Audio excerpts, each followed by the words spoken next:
이 교회의 주인이시고 이 교회의 진정한 머리이신 예수 그리스도의 이름으로 여러분 모두를 진심으로 환영합니다. 다시 한번 이 안식일이 하나님과 진정으로 만나고 또 하나님과 교제를 나누는 그런 평안하고 축복받는 안식일이 되기를 진심으로 바라겠습니다. 지난주에 창녕에서 침례 행사를 참여하면서 그것이 조그만한 그 펜션이었습니다. 우리가 예약한 시간이 지나자 많은 사람들이 와서 거기서 같이 그렇게 놀게 되는 그것을 보면서 그들이 싸가져온 음식들, 그리고 그들이 노는 방식, 그들이 입고 있는 옷들, 이런 거를 보면서 저 안에도 분명히 그리스도인들이 있을 텐데 라는 생각을 했습니다. 그리고 과연 많은 이 땅의 그리스도인들이 그리스도를 만나고자 그렇게 할 텐데 과연 그들이 진정으로 그리스도를 만날 수 있을까? 그리고 우리가 알고 있는 그리스도를 지금 만나기 위해서는 우리는 어떤 모습을 가지고 살아가야 할 것인가? 어떤 마음이 우리들에게 있어야 하는가? 이것을 생각하면서 우리가 잘 알고 있는 성소의 지성소, 그것을 여러분과 함께 공부하면서 우리의 삶이 성소의 뜰이 아니요 성소가 아닌 지성소의 그 원칙과 기준에 맞는 그런 삶이 되어야겠다는 생각으로 이 말씀을 준비하게 되었습니다. 여러분, 성소는 유대인들의 성막은 어떻게 이루어져 있지요? 가장 먼저 성소에 들어가는 문이 있습니다. 성막 자체가 다 그리스도를 상징하지만 그 문은요 딱 한 군데만 있습니다. 그 문 외에는 문을 만들어 놓지 않았어요. 바로 그리스도라고 하는 문을 만들어 놓고요. 그리고 성소 안에 들어가면 뜰이 있습니다. 어떤 뜰이냐? 죄인이 죄를 지었을 때 흠과 점이 없는 어린 양을 데리고 와서 잡아다가 번제를 드리는 번제단이 있는 뜰이 있었습니다. 여러분, 번제단은 무엇을 의미하죠? 십자가를 의미합니다. 번제단에서 그 제물이 불타 바쳐졌던 것처럼 예수 그리스도라고 하는 흠과 점이 없는 제물은 그곳에서 십자가에서 우리의 죄를 위하여 돌아가셨습니다. 사람들이 그 십자가에서 예수님을 많이 만납니다.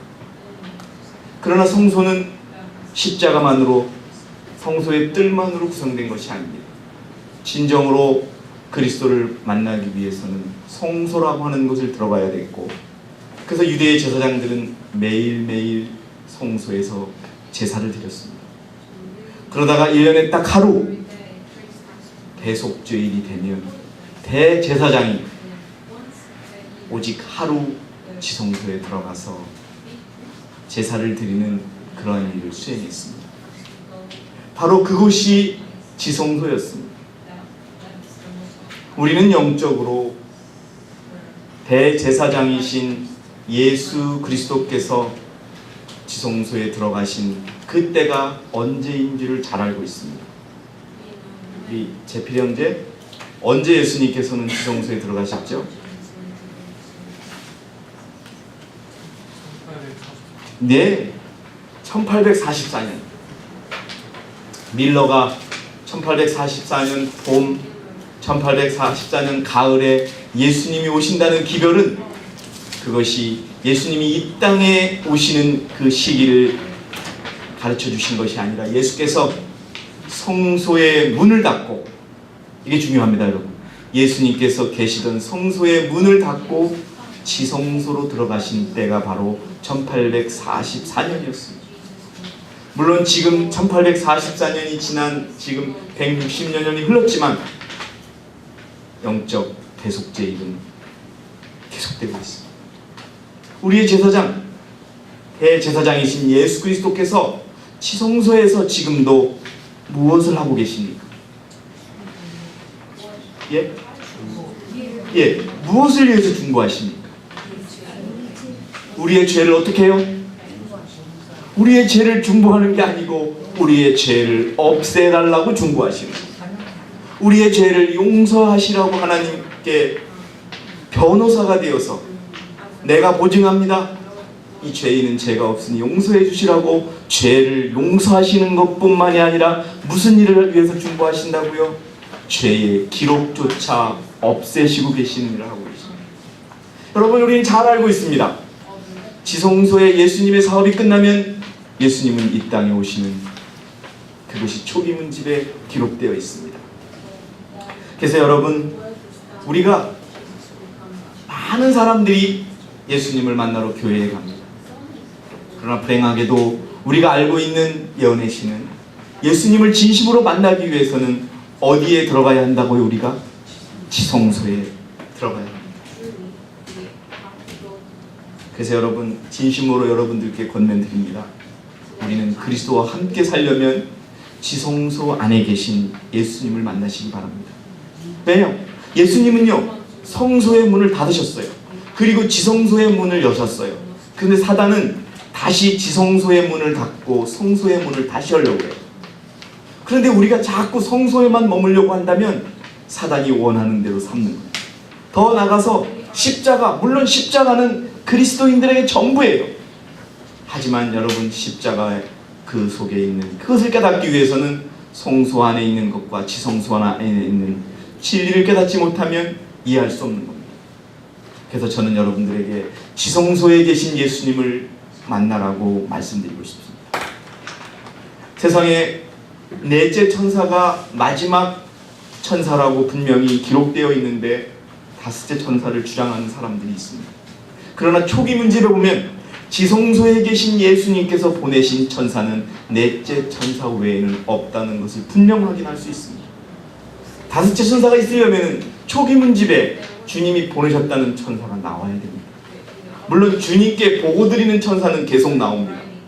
그러나 지금 우리가 읽은 것처럼 첫째 천사와 둘째 천사와 셋째 천사와 넷째 천사와 같은 천사가 아니라는 것을 깨달아야 합니다. 자, 예수님은 어디에 계신다고요? 지성소. 예수님은 지금 어떤 모습으로 계시다고요, 여러분? 대제사장이시고 예수님은 이걸 기억하라고 했습니다. 예수님은 하나님의 모습과 사람의 모습을 같이 갖고 계시다는 겁니다. 왜요? 우리의 중보를 위해. 여러분, 그걸 기억하셔야 됩니다. 자, 초기문집 254페이지에 예수께서 성소의 봉사를 끝내시고 언제요? 박수영 집사님, 언제요? 성소의 봉사를 언제 끝내셨어요? 1844년. 1844년에 지성소에 들어가셔서 하나님의 율법이 들어있는 법궤 앞에 서 계실 때 세 번째 기별을 가진 힘센 천사를 세상에 어떻게 하셨다? 보내셨다. 이 힘센 천사가 주장하는 게 뭐예요? 이 힘센 천사가 가지고 온 기별이 뭐예요? 그것도 맞습니다만 무엇입니까, 여러분? 의롭게 되라. 예, 어떻게 의롭게 되는 것입니까? 예수님처럼. 여러분, 첫째 천사와 둘째 천사, 셋째 천사를 다 합해서 뭐라 그럽니까? 세 천사의 기별이라고 하지요.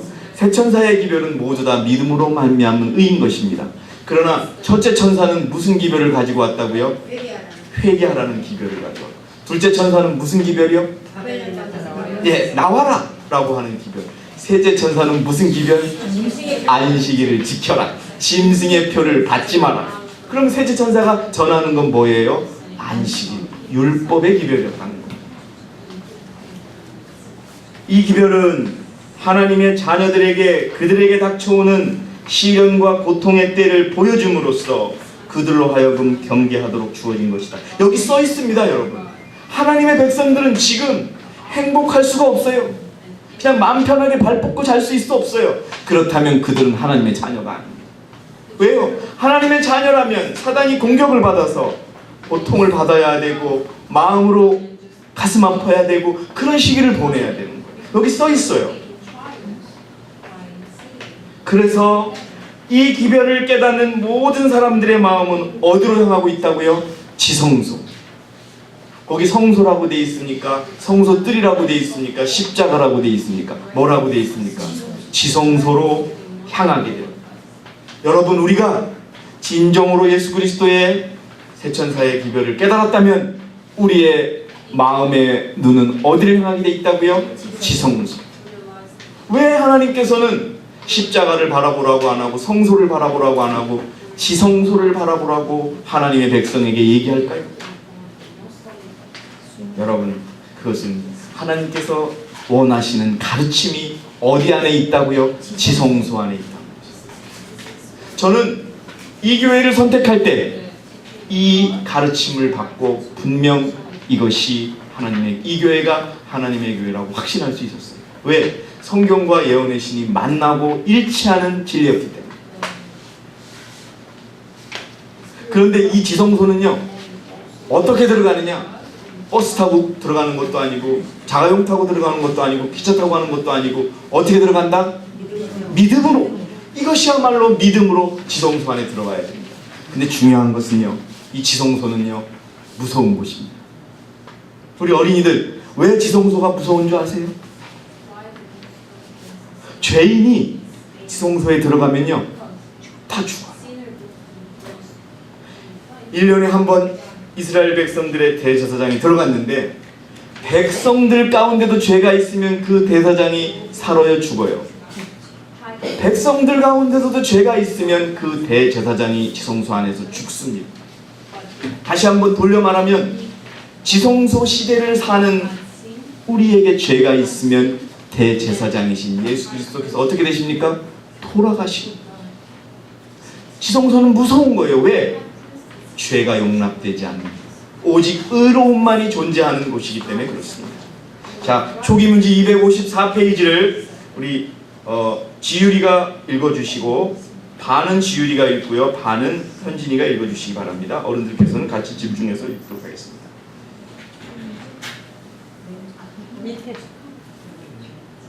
자, 천천히 크게. 예수께서 성소의 봉사를 끝내시고 맨 밑에 그들은 믿음으로 지성소에 들어가 예수님을 만났다. 여러분, 누가 만났습니까? 예수님을. 그들이 만났죠. 그들이 누굽니까? 우리입니다. 그리고 더 구체적으로 얘기하면 1844년에 예수님이 오실 거라고 믿고 재림운동에 참여했던 자들은 실망 끝에, 실망해서 그들의 믿음을 포기하지 않았고, 그들은 무릎 꿇고 기도할 때, 아, 예수님이 오시는 것이 아니라 지성소에 들어가셨구나, 우리가 예수님을 만나야 되는구나 라고 생각해서 그들은 지성소에 들어가서 예수님을 어떻게 했다? 만났다. 계속 읽어주세요. 희망과 기쁨이 그들 가운데 새로이 솟아올랐다. 나는 그들이 예수의 재림을 선포한 때로부터 1844년이 지나기까지 그들의 모든 과거의 경험을 돌아보며 회고하는 것을 보았다. 그들은 그들이 실망한 이유를 깨닫다. 다시 기쁨과 확신이 생겼다. 예, 현진이가 읽어주세요. 여러분, 우리에게 시련과 고통이 있다는 것은 다시 한번 말씀드리지만 나는 그리스도 안에 있다는 증거라는 것을 기억하시기 바랍니다. 만약 그런 시련과 고통이 없다면 나는 그리스도 안에 있지 않다고 여러분 확신해도 좋습니다. 계속 읽어주세요. 셋째 천사가 과거와 현재와 미래를 밝히 보여주었을 때 그들은 하나님께서 그들을 기이하신 선물로 인도하신 사실을 알게 되었다. 나는 남은 무리들. 누가요? 여러분, 뭐라고 써 있습니까? 그들이라고 써 있습니까? 그리스도인이라고 써 있습니까? 누가? 나는 화입부인이고요. 누가 들어간다고 되어 있습니까? 남은 무리가 들어간다고 되어 있습니다. 예, 계속 읽어주세요. 나는 남은 무리들이 예수를 따라 지성소에 들어가 법궤와 속죄소를 보고 그 영광에 매료되는 것을 보았다. 여러분, 우리가 지성소에 들어가서 여기에 있는 것처럼 법궤와 속죄소, 언약궤를 보고 그 영광에 매료되는 그런 사람들이 될 때 우리가 지성소의 삶을 살아가는 것입니다. 셋째 청사는 지성소를 가리키고 있습니다. 여러분, 지성소란 어떤 곳입니까? 하나님의 품성의 사본인 거룩한 율법이 있는 법궤가 있고 그 위에 죄를 속죄하는 속죄소가 있으며 하나님의 영광이 항상 충만히 임재하여 있는 곳입니다. 그곳에는 죄가 용납되지 않았고 죄인이 그곳에 들어왔다가는 하나님의 영광이 그에게 소멸하는 불이 되는 곳입니다. 여러분, 예수 그리스도를 어디서 만나라고요? 지성소에서 만나라고 이야기하고 있는데 그 지성소에는 죄가 용납되지 않는 곳이라고. 1년에 한 번 대제사장은 그곳에 들어가야 하는데, 왜냐하면 성소를 정결케 하기 위해서였다. 뿐만 아니라 백성들도 대제사장과 함께 지성소에 직접 들어가지는 않았으나 대제사장과 같은 경험이 그날 이루어지지 않는다면 죽음을 면치 못했다. 셋째 천사는 지성소로 가는 길을 보여주고 있다. 첫째 천사의 회개의 경험과 죄와 죄인들로 분리되는 둘째 천사의 경험은 셋째 지성소로 들어가기를 원하는 자들에게 필수적인 준비인 것이다. 우리가 여러분, 회개와 분리가 철저히 이루어져야만 지성소에 들어갈 수 있습니다. 자, 그러면 진정한 지성소의 삶은 무엇인가를 한번 되짚어 보겠습니다. 자, 지성소 안에 있는, 언약궤 안에 있는 건 무엇이었습니까? 자, 여러분 저를 봐주세요. 뭐가 있습니까? 금 항아리. 그거는 계속 우리에게 기도가 필요하다는 것을 의미하고요. 언약궤 속에는 무엇이 들어있습니까? 이것이 핵심입니다. 첫 번째 뭐가 있어요? 만나. 여기 성경에 적혀 있는 것으로 하겠습니다. 자, 언약궤, 자, 읽겠습니다. 언약궤가 있고 그 안에는 만나를 담은 금항아리와, 두 번째는 뭐가 있습니까? 아론의 쌍난 지팡이와, 세 번째는 뭐가 있습니까? 언약의 비석, 우리가 얘기하는 돌비가 있습니다. 이 순서대로 보겠습니다. 자, 만나는 우리가 이 마지막 시대를 살아가는 백성은 여러분, 음식에 있어서도 건강개혁에 있어도 철저해야 된다는 것을 가르친 겁니다.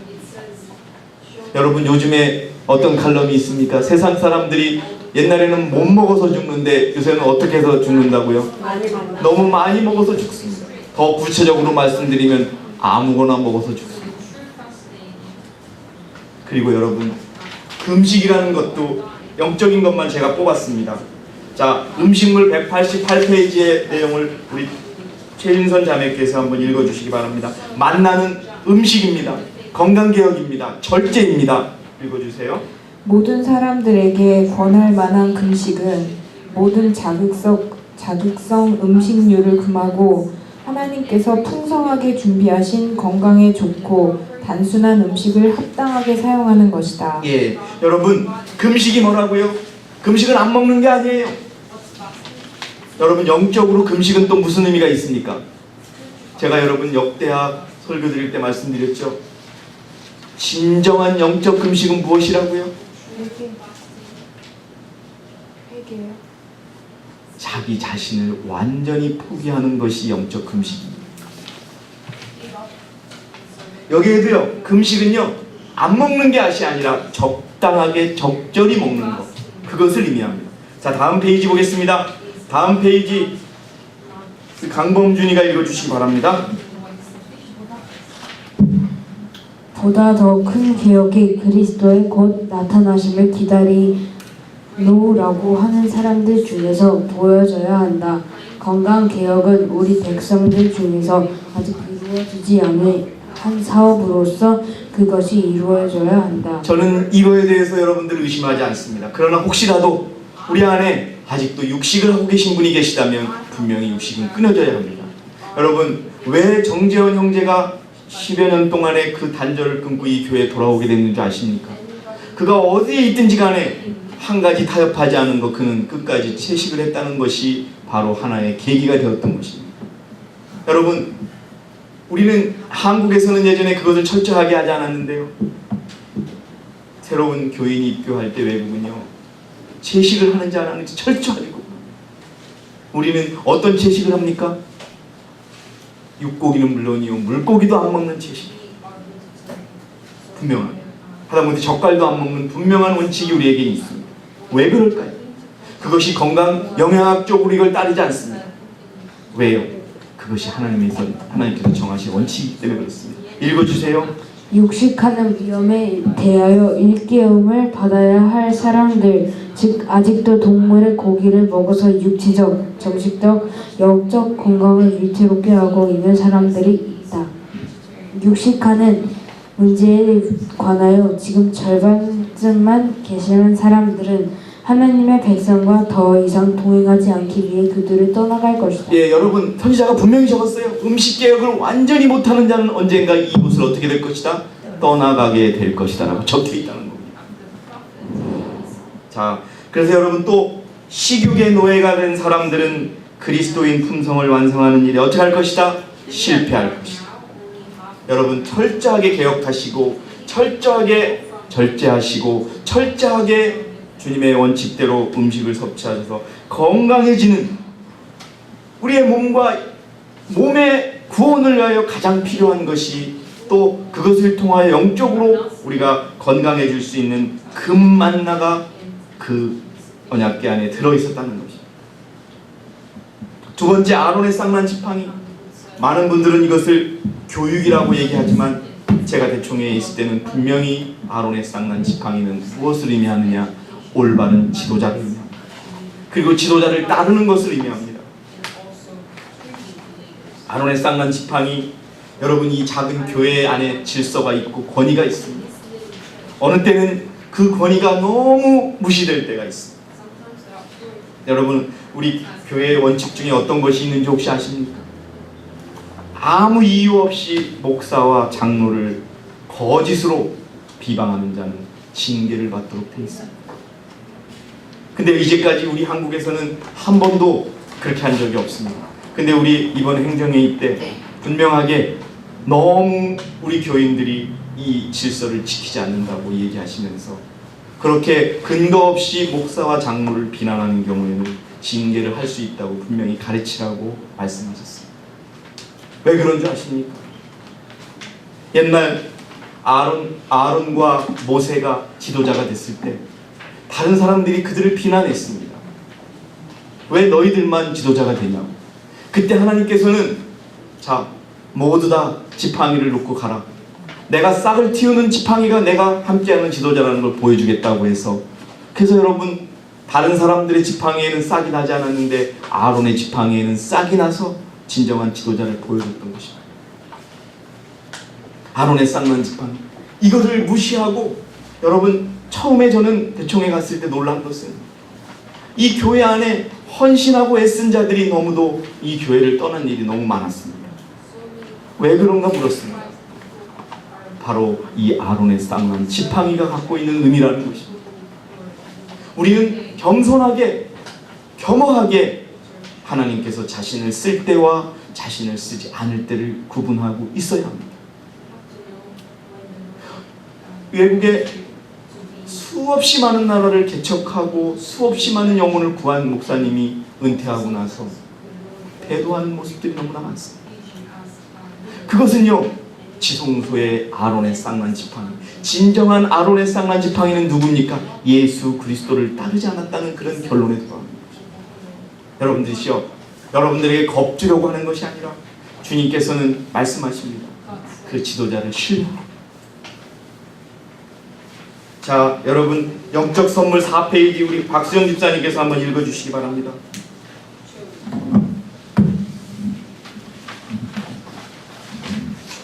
이 놀라운 지팡이는 지난 일을 백성들에게 상기시키기 위하여 그것을 그들에게 자주 보여줌으로써 불평을 막고 제사장직의 정통성에 대한 논란을 방지하기 위하여 보관되었다. 예, 여러분 저는 델라파스 목사님이 외국인이라고 너무나 무시하고 너무나 인정하지 않는 경우를 너무나 봤습니다. 그건 여러분 아론의 쌍난 지팡이를 무시하는 것이요 지성소의 삶을 살지 않는 결정적인 근거입니다. 계속 읽어주시기 바랍니다. 모세와 아론을 부당하게 참소한 것이 그들의 잘못이었다는 것을 확실히 깨닫고 난 다음 그들은 자신들의 반역을 바르게 이해한 후에는 배경실색하였다.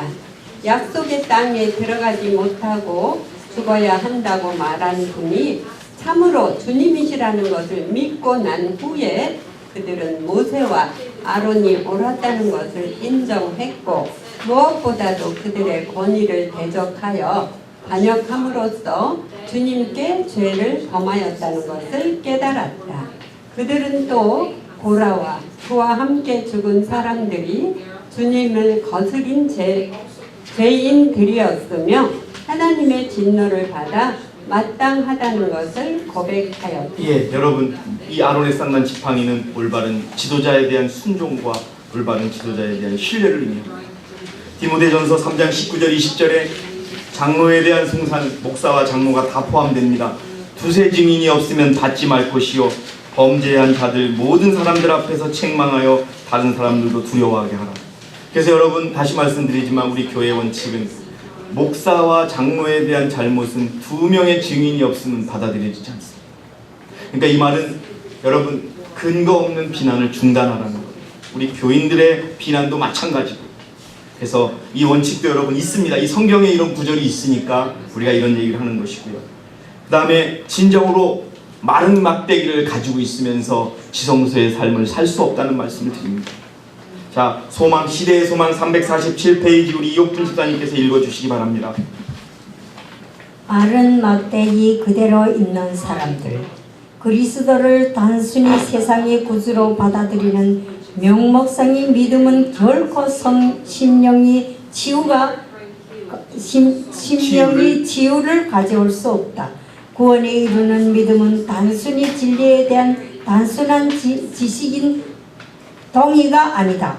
온갖 것을 알기까지 믿음을 활용하지 않는 자는 하나님이 축복을 받을 수 없다. 이 말씀은 무슨 말씀입니까? 아론의 쌍난 지팡이를 경험하시려면 어렵고 힘드신 분들, 여러분, 그분만을 믿고 그분이 싹을 틔우도록 기다려보시라는 거예요. 아멘. 예, 하나님께서 우리와 함께 하신다고 알아. 그러면 내가 이 어려운 일에 접했으니까 나는 이번에 그분만을 믿고 그분이 이 싹을 틔우도록 기다릴 거야 하면서 기다리는, 체험적으로 그분을 경험하는 그것이 없으면은 여러분, 우리의 나무에는 싹이 피지 않았다는 것을 믿으라는 것입니다. 예, 그리고 그 밑에 읽어주시기 바랍니다. 그리스도인이라고 공언하는 사람들 중에 체험적인 지식을 통해서 그리스도를 알고 있지 못한 자들이 많다. 예, 여러분, 그리스도를 만나라는 겁니다. 그냥 성경상으로, 이론상으로, 말씀상으로, 설교에서, 교과에서 이런 것만 얘기하지 마시고 여러분들이 직접 그리스도의 도움을 받아보시라는 겁니다. 그리고 그것으로 굳게 서서 아무리 어려운 일이 있어도, 힘든 일이 있어도, 곤란한 일이 있어도 그분이 나를 도우실 거야. 예, 그런 마음으로 경험할 때 우리의 믿음의 나무에는 싹이 핀다는 것을 여러분 믿으시기 바랍니다. 그것을 경험하지 않으면 우리는 그리스도를 만날 수 없는 것입니다. 엄격히 따지면 우리는 그리스도를 재방송으로 만나는 겁니다. 왜요? 성소의 시대는 이미 지났으니까.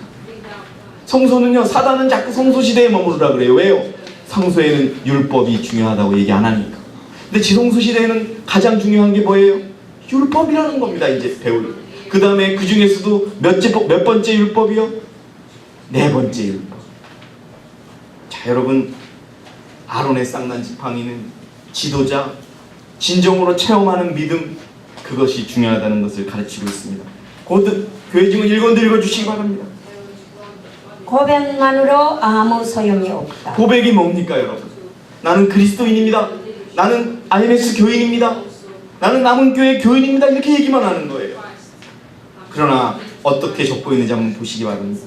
이름이 지상에 있는 교회의 명명책에는 기록되어 있지만 생명책에는 기록되어 있지 않다.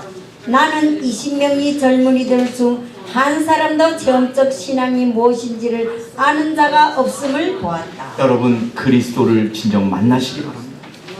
경험하시고 그리스도와 함께 어려움을 이겨내보시기 바랍니다. 그것이 우리를 힘있게 만드는 그런 믿음이라는 것입니다. 그것이 아론의 쌍난 지팡이를 의미하는 것입니다. 자, 마지막은 언약의 비석입니다. 우리 김명자 집사님께서 한번 읽어주시기 바랍니다. 그때 예수께서 법궤의 뚜껑을 여셨고 그러자 거기에는 십계명이 기록된 2 돌비가 있었다. 그들은 살아 움직이는 듯한 계명을 내려다 보았다. 그러다가 그들은 거룩한 10계명 중에 4째 계명이 다른 9계명보다 더 밝게 빛나고 그 주위에 영광스러운 강체가 서리어 있는 것을 보고 놀라 떨면서 뒤로 물러섰다. 예, 여러분, 우리가 안식일을 철저하게 지키고 안식일에 정말 하나님께서 명하신 모든 것을 순종할 때 우리가 지성소의 삶을 살아간다는 것입니다. 그 다음에요. 예수께서 지성소의 문을 여실 때 나는 안식일에 대해 빛을 보았다. 그것으로 이스라엘 백성들이 하나님의 율법을 지키는지 지키지 않는지를 시험받았던 것처럼 하나님의 백성들은 시험을 받았다. 예, 여러분, 우리 교회 안에 있으면서도 안식일을 제대로 지키지 않는다. 그래서 하나님의 백성이라고 볼 수 있습니까? 없습니까? 일단 시험을 받고 있다는 거예요. 그리고 그 다음에 우리 윤선 집사님께서 읽어주시기 바랍니다. 언약의 지성소 안에 있는 언약궤를 우리가 어떤 의미로 받아들여야 하는지 지금 우리가 공부하고 있습니다. 읽어주시기 바랍니다. 5페이지 밑에서 두 번째 유한한 인간입니다. 유한한 인간이 자신의 보잘것없는 일시적 이익을 위하여 감히 전능하신 분과 타협하는 것은 가장 참남된 일이다. 무슨 일이라고요? 참남되다고 얘기합니다. 여러분, 우리가 안식일에 타협하기 위해서 우리의 믿음을 위축시키고 그렇게 할 때 그것은 무슨 일이라고요? 참남되다고 적고 있습니다.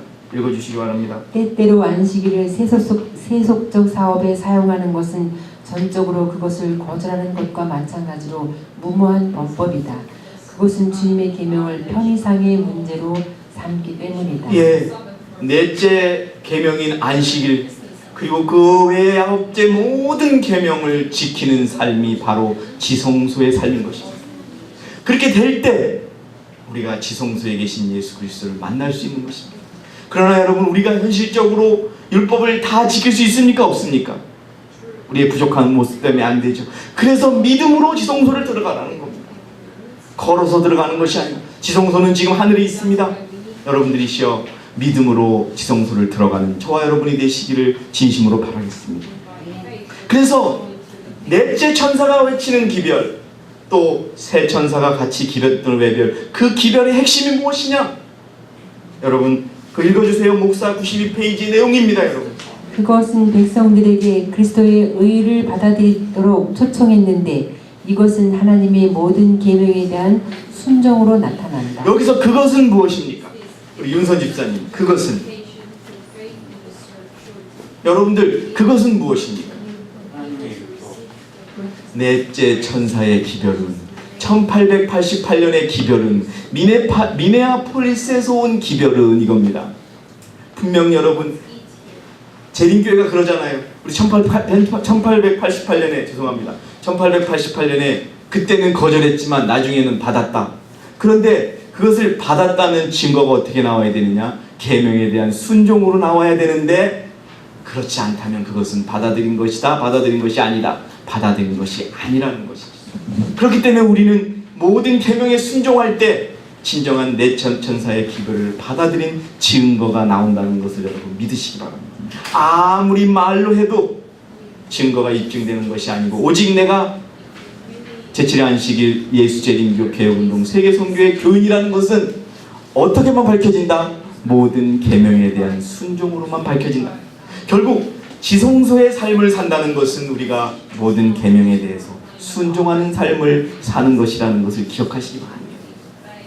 이것이 바로 지성소에 계신 예수님을 만나는 것입니다. 그렇지 않고 성소의 삶, 말씀대로 살되 율법이 없는 그러한 삶을 산다면 예수님을 녹화 프로그램으로만 만나는 거예요. 여러분, 재방송, 여러분 재방송 아시죠? 옛날에 TV 보면 재방송. 근데 생방송은 뭐 예수님이 직접 하시는 방송은 어디서만 이루어지고 있다? 지성소에서만 이루어지고 있다. 직접 우리가 예수님을 만날 수 있는 곳은 지성소라는 거죠. 근데 세상 사람들은 이 성소 뜰과 또 성소, 지성소의 구분을 모릅니다. 가르치려고도 합니다. 왜 그런 줄 아십니까? 그것을 가르치면 가르칠수록 이 조그만한 교회가, 이 형편없는 교회가 하나님의 교회라는 증거로 드러나기 때문에 그렇습니다. 자, 사랑하시는 서울교회 여러분들, 지성소에 들어가는 날은 딱 하루밖에 없습니다. 일주일도 아니고 3일도 아니고 딱 하루 들어갔습니다. 바로 여러분, 오늘이 대속죄입니다. 오늘 우리가 우리의 모든 죄를 버리고 지성소에 들어가는 그런 대속제일이 되기를 진심으로 권면드립니다. 여러분, 하루만 사는 저와 여러분이 되시기 바라겠습니다. 힘드신 분들이 있을 겁니다. 우리 김창석 집사님, 하루만 사시기 바랍니다. 충실하게 기도하시고 하나님께 모든 것을 맡기시고 하루만 살다 보면 여러분, 주님은 우리에게 승리를 주실 것입니다. 여러분, 아멘 하시기 바랍니다. 내일, 모레, 내년, 내후년 우리들에게는 없습니다. 여러분, 오직 하루, 오늘 그리스도와 함께 승리하는 그 하루를 사시는 저와 여러분이 되시기를 진심으로 바라겠습니다. 자, 교회 증언보감 3권 93페이지의 내용을 우리 정재원 형제께서 한번 읽어주시기 바랍니다. 내일 아침 그날 하루를 위하여 그대들 자신과 자녀들을 하나님께 바쳐라. 몇 개월이나 몇 년을 위하여서 기억하지 말 것이다. 이것들은 그대의 것이 아니다. 오직 하루만이 그대의 것이다. 마치 그 하루가 지상에서의 마지막 날이냐 주님을 위하여 힘껏 일하여. 예, 여러분, 하루하루 살아보니까 일주일이 되고 또 하루하루 살아서 또 한 주가 하다 보니까 한 달이 가고 그 한 달이 가니까 1년이 가고 그 1년이 가니까 10년이 가더라고요. 여러분, 하루하루 승리하는 그것이 바로 지성소만 생각하며 살아가는 백성들의 삶이라는 것을 잊지 마시기 바랍니다. 자, 여러분, 초기문집 258페이지에 있는 내용 우리 강민환 집사님이 한번 읽어주시기 바랍니다. 저는 여러분 이 굉장히 중요한 말씀이라고 생각을 합니다. 나는 교회의 견고한 믿음을 흔들려고 하는 자들을 거들떠보지도 않고 매우 신중하고 확고하게 서 있는 한 무리를 보았다. 여러분, 부디 우리가 이 무리 속에 들어가 서 있기를 원합니다.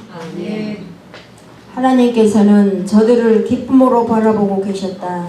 나는 3단계로 되어 있는 첫째, 둘째, 셋째 천사의 기별을 보았다. 예, 분명히 여기에 넷째는 있죠. 왜? 넷째 천사는 첫째, 둘째, 셋째와 함께하는 기별이라고 분명히 돼 있으니까요. 근데 여기 다섯째가 있습니까? 없습니까? 없어요. 절대 없습니다. 여러분. 계속 읽어주세요. 나와 함께한 천사가 말했다. 이 기별들의 1.1핵이라도 더하거나 빼는 자에게는 화가 있을 것이다. 이 기별들을 바르게 이해하는 것은 매우 중요한 일이다. 모든 영혼들의 운명은 이 기별을 받아들이는 태도에 달려있다. 예, 여러분, 오직 다시 한번 말씀드립니다.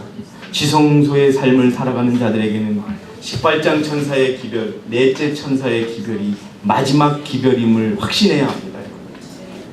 그것이 좀 시간이 길어지다 보니까 더 인내가 필요한 것뿐이지 새로운 기별은 필요한 것이 아닙니다. 여러분, 이 무덥고 참으로 무더웠던 여름이 맞춰지고 있습니다. 이제 열매가 맺혀지는 가을이 우리 앞에 다가오고 있습니다. 서울교회 여러분들, 지성소의 삶을 통하여 그리스도와 매일매일 만나고 가을에 우리 풍성의 열매가 풍성히 맺힌 저와 여러분 되시길 바라면서 오늘 준비한 모든 말씀을 마치도록 하겠습니다. 감사합니다.